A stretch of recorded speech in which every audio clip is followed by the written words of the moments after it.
મિત્રો આજની વિડીયોમાં સૌપ્રથમ વાત થશે ક્રિકેટના ઝઘડામાં ફાયરિંગ, 4 લોકોને થઈ છે ઈજા।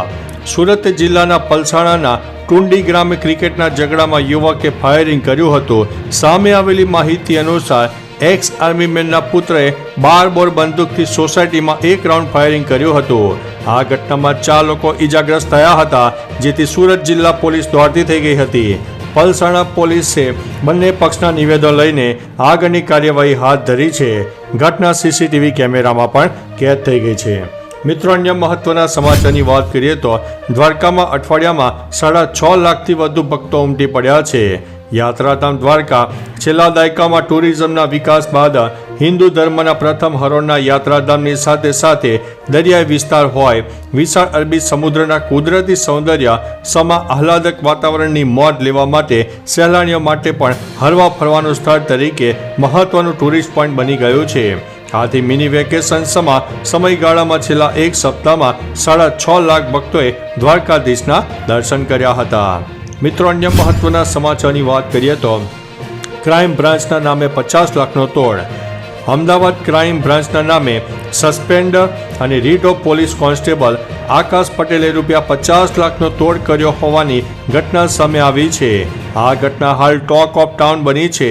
જો કે આરોપી આકાશે પહેલા 5 કરોડ માંગ્યા અને તેના પરથી ભાવ નક્કી કરતા ₹50 લાખ નક્કી થયા અને આકાશ અને તેના સાગરીતો રૂપિયા લઈને ફરાર થઈ ગયા હતા। હાલ અંગે ગુનો નોંધીને કાર્યવાહી હાથ ધરવામાં આવી છે। મિત્રો, અન્ય મહત્વના સમાચારની વાત કરીએ તો રિક્ષાઓમાં 1 જાન્યુઆરીથી ફરજિયાત લાગશે મીટર। અમદાવાદમાં 1 જાન્યુઆરીથી રિક્ષાઓમાં ફરજિયાત મીટર લગાવવાને લઈને અમદાવાદ શહેર પોલીસ કમિશનરે જાહેરનામું બહાર પાડ્યું છે। ત્યારે હવે 2 દિવસ બાકી રહ્યા છે, જ્યારે રિક્ષા ચાલકો મીટર લગાવવા માટે દોડધામ કરી રહ્યા છે। હાલ અમદાવાદમાં મીટર લગાવવા રિક્ષા ચાલકોની દોડ લાગી છે, તો સવારે 7 વાગ્યાથી રિક્ષા ચાલકો લાઇનમાં લાગી ગયા હતા। બજારોમાં મીટરો 1500થી લઈને 2500ના ભાવે મળે છે। મિત્રો, અન્ય મહત્વના સમાચારની વાત કરીએ તો પીઝાના રશિયાઓ માટે ચોંકાવનારી ઘટના। ફાસ્ટ ફૂડ અને તેમાંય પીઝાના રશિયાઓ માટે ચોંકાવનારી વધુ એક ઘટના સામે આવી છે। રાજકોટમાં પીઝામાંથી મરેલો વંદો નીકળ્યો છે, જેના ફોટા સોશિયલ મીડિયામાં વાયરલ થયા છે। એક વ્યક્તિ તેના પરિવાર સાથે પાર્ટી કરવા માટે જાણીતી એક પીઝા શોપમાં ગયો હતો। ઉલ્લેખનીય છે કે રેસ્ટોરન્ટના ભોજનમાં વારંવાર વંદા અને માખીઓ નીકળવાની ઘટનાઓ સતત વધતી જોવા મળી રહી છે, પરંતુ તંત્ર દ્વારા કોઈ કડક કાર્યવાહી કરવામાં આવતી નથી। મિત્રો, અન્ય મહત્વના સમાચારની વાત કરીએ તો રાજ્યમાં તાપમાનનો પારો 2 થી 3 ડિગ્રી ગગડ્યો છે। રાજ્યમાં છેલ્લા 2 દિવસ દરમિયાન લઘુત્તમ તાપમાનમાં સામાન્ય કરતાં 2 થી 3 ડિગ્રીનો ઘટાડો થતાં લોકો ઠૂંઠવાયા છે। ઉત્તર અને ઉત્તર પૂર્વ તરફથી ફૂંકાઈ રહેલા પવનને કારણે હાલ લોકોને ધ્રુજાવી રહ્યા છે। 6.5 ડિગ્રી સામે કચ્છનું નલિયા વધુ એકવાર ઠંડુગાર શહેર બન્યું છે। ક્રિસમસ વેકેશનની મજા માણવા આવેલા પ્રવાસીઓ માઇનસ તાપમાનમાં પણ વાતાવરણની મોજ માણતા જોવા મળી રહ્યા હતા। મિત્રો, અન્ય મહત્વના સમાચારની વાત કરીએ તો ગુજરાતનો સૌથી લાંબો અંડરપાસ। સુરતીઓ માટે સારા સમાચાર છે। સુરતમાં ગુજરાતનો સૌથી લાંબો અંડરપાસ બની રહ્યો છે। ઓક્ટોબર 2020થી શરૂ થયેલા લિંબાયતને ડિંડોલીથી જોડતા અંડરપાસનું કામ પૂર્ણતાના આરે છે। ફેબ્રુઆરી મહિનામાં લોકો માટે શરૂ કરી દેવામાં આવે તેવી શક્યતાઓ છે।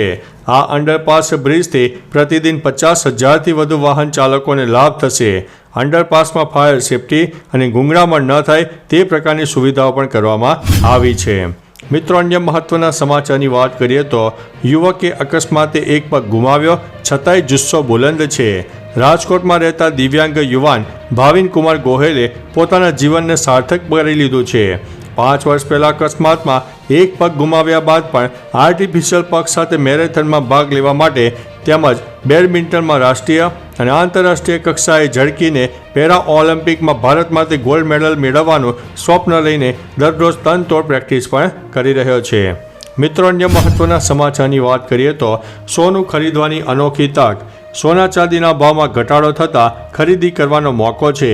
24 કેરેટ સોનાનો ભાવ 30 ડિસેમ્બરે 76,600 રૂપિયા પ્રતિ 10 ગ્રામ હતો, જ્યારે 24 કેરેટ 1 ગ્રામ સોનાની કિંમત 7,660 રૂપિયા છે, જ્યારે 22 કેરેટ સોનાનો ભાવ 70,270 રૂપિયા પ્રતિ 10 ગ્રામ છે। ઉલ્લેખનીય છે કે ગત સપ્તાહની સરખામણીમાં છેલ્લા એક સપ્તાહમાં સોનાની કિંમતમાં 0.6% વધારો થયો છે. મિત્રો, અન્ય મહત્વના સમાચારની વાત કરીએ તો ખેડૂતોનું પંજાબ બંધ, 163 ટ્રેનો રદ.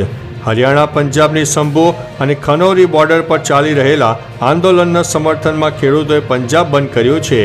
ખેડૂતોએ પંજાબના તમામ નેશનલ હાઈવે અને રેલવે ટ્રેક બંધ કરી દીધા હતા. સવારે 7 વાગ્યાથી ખેડૂતો 140 જગ્યાએ હાઈવે અને રેલવે ટ્રેક ઉપર બેઠા હતા, જેના કારણે અમૃતસર, જાલંધર, પાનીપત, દિલ્હી અને જમ્મુનો ટ્રાફિક સંપૂર્ણપણે બંધ થઈ ગયો હતો. ખેડૂતોની હડતાલને કારણે રેલવે વંદે ભારત સહિત 163 ટ્રેનો પણ રદ કરી છે. મિત્રો, અન્ય મહત્વના સમાચારની વાત કરીએ તો જમીન રીસર્વેમાં ભૂલોને લઈને સરકારનો મહત્વનો નિર્ણય. ગુજરાતમાં જમીન રીસર્વેમાં ભૂલોને લઈને સરકારનો મહત્વનો નિર્ણય સામે આવ્યો છે. જમીનના રેકોર્ડ રીસર્વે પ્રમોલગેશનની ક્ષતિઓ માટે નિર્ણય લેવામાં આવ્યા છે. ક્ષતિ દૂર કરવા માટે 31 ડિસેમ્બર 2025 સુધી અરજી કરી શકાશે. ક્ષતિઓ દૂર કરવા માટે 1 વર્ષનો વધારાનો સમય આપવામાં આવ્યો છે. સાથે સાથે ખેડૂતોના ભારે વિરોધ બાદ સરકારે મુદત વધારી છે અને રીસર્વેની કામગીરીમાં અનેક પ્રકારની ભૂલો પણ સામે આવી છે. તો ચાલો મિત્રો, ફરીથી દેશ અને દુનિયાના સુપરફાસ્ટ સમાચાર લઈને મળતા રહીશું. ત્યાં સુધી અમને રજા આપશો. નમસ્તે.